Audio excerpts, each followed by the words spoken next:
Nossa convidada de hoje era nada mais, nada menos que Fátima Bernardes. Batam palmas. Palmas pra...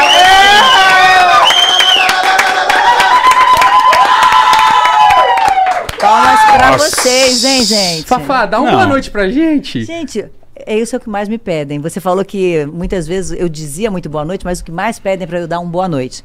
Então, boa noite pra vocês. Como é que você tá também? Tudo bom, tudo bem. Ó, a gente tava ali fora, aí você me falou que tava nervosa. É verdade isso?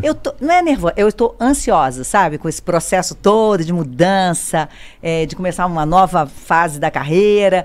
Mas eu acho que eu faço tanta mudança para ter isso, entendeu? Para ter essa confusão interna. Porque quando fica tudo muito acomodado, acho que a gente, sei lá, acho que a gente não oferece mais o melhor da gente. Você tava assim, você tava acomodada? Entre aspas. Eu acho que quando eu sempre procuro pular fora antes de estar nesse lugar. Então, quando eu olho pra mim e falo assim, Fátima, você daqui a 5 anos gostaria de estar fazendo isso? Não, então vamos mudar agora. Você já muda antes de encher o saco. Exatamente. Desde o Jornal Nacional. Eu digo sempre isso, eu estava muito feliz fazendo o Jornal Nacional, mas quando eu olhava pra frente, eu falava assim, Fátima, e daqui a 5 anos, 10? E aí, porque se você não faz a mudança, às vezes vai ser tarde. Você perde o bonde, entendeu? Então, eu saí do JN assim, feliz. Mas essas mudanças, a sua equipe, a galera que trabalha com você... Fátima, que é isso? Não, e a mãe? E mãe e pai? Primeira vez eles acharam que eu tava louca, mas quando eu fiz a mudança do JN, hoje não, tá todo mundo acostumado, ninguém estranha. Ah, tá bom, vai mudar, né? Tá bom. Deixa ela. Deixa ela. Ela sabe o que tá fazendo. Antes da gente chegar no Jornal Nacional tal, e toda a sua carreira brilhante, eu queria saber, você sempre quis ser comunicadora, jornalista? A gente tava falando da matemática lá. Não, matemática realmente nunca foi meu forte. Não, na verdade, quando eu era criança, eu queria ser bailarina. Né? Eu era uma criança magrinha, miudinha, e de repente eu cresci muito. E eu vi que o biotipo já não era mais daquela bailarina. Eu queria ser bailarina clássica. Eu queria ser como a Ana Botafogo. Aí eu vi assim, não vou chegar lá. Por que você viu na TV? Não sei. Viu... A minha mãe disse que desde que eu era engatinhava, se eu ouvisse uma música, eu corria para dançar. Que legal. Que legal. Eu era de uma família da Zona Norte do Rio de Janeiro, uma família que nunca tinha assistido a um espetáculo de dança, nunca tinha tido oportunidade de ver. A música era muito presente na sua casa? Não era muito presente. Era a música da televisão, um pouquinho em casa, mas não muito, porque tudo era muito difícil. Comprar disco, as coisas foram ficando mais fáceis, assim, eu acho que de uma maneira geral, foi barateando algumas coisas foram barateando, e na época era muito caro. Então não era assim, o disco era o do Roberto Carlos no Natal, depois o do Samba Enredo no Carnaval. E o das novelas. Você tinha o das novelas. Quando eu comecei a estudar inglês, porque era o nacional e internacional, tinha, né, o internacional. Então, não era muito fácil, mas eu gostava de dançar, sempre. E eu lembro até hoje do médico que, porque eu usava bota, porque eu tinha o pé chato, ele falou, bota no balé. Não, a recomendação do médico, eu não sabia da história familiar, né? Bota pra andar na praia. Carioca, como na praia, morando lá na Zona Norte, tendo que pegar 2 ônibus para chegar na praia, meu pai não tinha carro. Então essa opção não tinha, de andar na areia, porque é uma coisa que ajuda. A opção da dança, minha mãe encontrou uma aula de balé próxima de casa, a gente ia a pé, era 2 vezes por semana, e ali eu lembro até hoje a roupa que eu tava, do jeito que eu tava. Quantos anos você tinha? 7. Nossa. Lembra bem, 7. 7, eu lembro muito. Mas aí era o quê? A sua vida era dançar, você... eu sou bailarina. Eu adorava, achava que eu ia ser bailarina. Sempre ansiosa, já fazia as contas, porque tinha espetáculo anual, eu fazia já as contas, quantas vezes eu ia dançar no palco. Aí depois as coisas todas mudam, né? Passei a fazer parte de vários projetos de dança, e aí... mas eu não ia chegar na bailarina que eu tinha sonhado. Então eu falei, vou mudar. Quando você viu? Foi quando subiu o tipo Quando eu mesmo? recebi convite para começar a dar aula de balé. Eu não queria ser professora de balé. Com todo respeito aos professores de balé, mas não era o meu sonho. Meu sonho era dançar e não dar aula. Sim. Mas para dar aula, você era braba na parada. Não, eu era uma boa aluna e tudo. Eu terminei o curso, eu me profissionalizei, fui sindicalizada como bailarina, fiz clipe pro Fantástico, fiz várias coisas assim. Isso, mas não a abertura. Mas eu fiz porque o Fantástico tinha muito clipe e tal.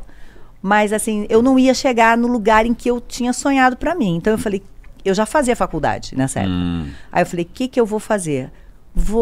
Quem sabe isso aqui? Aí eu tive um professor que me deu uma nota 8 e ele era um professor muito temido. Ele botou para mim que o assunto que eu escolhi era uma vergonha, e era.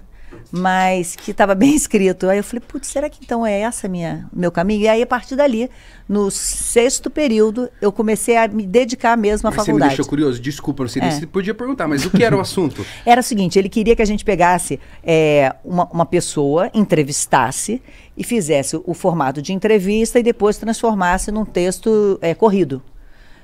Eu, nessa época, fazia um estágio numa agência de publicidade muito pequenininha. E eu tive que fazer um release de um cara chamado Jorge Cláudios, que ninguém conhecia, mas que no meu release ele era um dos ídolos da Jovem Guarda. Nossa. Eu fiz toda a entrevista com o que eu tinha ali, porque nessa época eu fazia estágio, dava aula de balé, fazia faculdade. Estágio de quê? Andava só de ônibus, então imagina, olha quanto tempo eu perdia. Então assim, não dava para eu ir procurar alguém para eu entrevistar. Eu já estava lá com o release, falei, é esse mesmo que eu vou fazer. Aí ele me deu 8, que era uma nota, para ele, uma notaça, mas falou, esse tema foi uma vergonha, mas... Você mandou bem. Você escreveu muito bem. Tava legal. Aí eu falei, putz, será então que realmente, que sempre foi a minha segunda opção, sabe? O jornalismo? Desde criança eu escrevia, a minha mãe dizia que, quando eu tava, ela fazendo comida, me dava uma gravura e dizia, escreve sobre essa gravura. Eu lembro até hoje de uma que era uma girafa. Eu tinha que escrever sobre aquela girafa. Então... Mas você tinha uma imaginação, mesmo criança, ao ponto de pegar uma gravura e começar a dissertar sobre a girafa? Ah, sei lá, eu devia escrever umas 10 frases, mas minha mãe achava lindo e eu ficava com a impressão de que eu estava mandando bem. Nesse seu trabalho que você levou pro seu professor Temido, assim, o que tinha de diferente? Era o jeito que você montou seu texto? Eu não sei, eu acho que tinha um português bem feito, porque eu fui aluna de escola pública e fui aluna do Colégio Pedro II, que é um colégio federal público do Rio de Janeiro, que a minha mãe também foi aluna de lá. Então, era um colégio que tinha uma base muito boa de português. Eu acho que o meu maior mérito ali foi um português escrito corretamente. Que é muito difícil, a língua portuguesa é muito difícil. É muito difícil. E assim, eu nunca me vi, uma das minhas grandes barreiras para ser jornalista, é porque quando eu dizia que eu ia fazer jornalismo, as pessoas falavam assim, nossa, você deve ser muito criativa. Aquilo me matava, porque eu dizia assim, acho que não, acho que eu não sou, não. E aquilo ficava me bloqueando, porque as pessoas imaginavam quando eu falava isso, textos assim, crônicas, sabe? Entendi. E não era isso, eu gostava noticiar. Do dia a dia. Aí quando eu descobri que eu gostava de contar história, aí eu relaxei, entendeu? Aí eu falei, não, eu não quero escrever crônica, eu não sou uma cronista, eu sou uma pessoa do dia a dia, que quer contar as coisas, quer ver. Como é que eu percebia? Íamos eu, meu pai, minha mãe e minha irmã numa festinha, voltava. Ah, que legal, né? Viu fulana, viu tia fulana, viu? Aí eu falava alguma coisa que os 3 não tinham visto. Vocês não viram isso? Não. Eu sempre percebia que eu observava coisas que os outros não tinham notado. Aí eu falei, isso deve ser bom, hein? Deve ser bom. Tem um poder diferente. Eu enxergo aos pouquinhos. Isso veio pra minha memória depois, né? Não foi assim, eu já anotei naquela época. Eu só falava, gente, vocês não viram nada, né? Aquela coisa. Mas depois eu falei, eu acho que é esse meu olhar curioso. Vou contar uma coisa muito feia. Não. Conte. Me lembrei agora, gente. Conte. É fofoca, eu quero saber. Conte. Gente, curiosa. Sabe o que eu fazia? Eu gostava de ir no banheiro quando eu ia na casa de alguém, para abrir a portinha embaixo da pia. Pra ver o que tinha. Tipo assim, pra ver que tipo de produto usa. Se tinha mais papel higiênico ali. Se guarda a calcinha suja. Não, isso não fiz. Se era organizado. Eu não sei porquê, gente. Eu contei isso um dia pra minha mãe ficou chocada. Ela Eu nunca era curioso podia também. imaginar que eu fazia isso. Qualquer visita que eu ia, eu falava, pode ser o banheiro? Pode. Imagina, gente. Então você viu várias coisas. Então eu sempre via mais coisas do que todo mundo. Ela via várias coisas. Tu nunca foi o curioso dentro da casa de alguém? Já, mas essa do banheiro é tipo assim, caraca. Ou do banheiro é uma curiosidade mesmo, né? Você entra, você vê um negócio assim embaixo. Não, é só que, assim... Eu gostava de ver, tipo assim, como as pessoas guardavam... Porque tem o armarinho, que é debaixo da pia. E normalmente tinha o espelhinho, que às vezes abre, que é na altura, assim, onde fica pasta de dente, escova. Eu gostava de ver isso. Isso eu nunca abria, porque eu era pequena. Mas assim... Gostava de ver isso. Eu acho que também, porque não era toda a casa que eu ia que tinha armarinho embaixo da pia, sabe? Já era uma coisa um pouquinho mais arrumada. Porque, em geral, era aquela pia de pé. Sim. Que não tinha o armarinho. Então, quando tinha o armarinho, era irresistível. Entendi. Mas você ficava se perguntando, nossa, por que será que eu gosto disso? Não, nem pensava nisso, só ficava curiosa. E abria bem devagar pra não bater, depois fechava uma, fechava outra. Pronto. Como se estivesse fazendo a coisa mais errada, mais criminosa do mundo. Mas você não compartilhava isso com ninguém? Não, nunca fala. Eu já era adulta quando eu contei pra minha mãe isso. Teve um armarinho que te impressionou? Não. Não, o armário vai impressionar, vai ter pasta de dente. Pasta de dente, sabonete. Escova, sabonete, toalha, papel higiênico. Não vamos nos estender, porque isso é uma loucura, porque eu vou te contar por que eu fazia isso. O meu você ia amar, porque eu gosto de estocar, eu não gosto de ir muito no mercado. Então, compro pasta de dente de fardo, sabonete de fardo. O meu é assim também. Você compra em atacadão? Oxe, atacado, e deixo lá. Deixa lá. O meu também. Eu nem lembro a última vez que eu fui no mercado. Faz ano.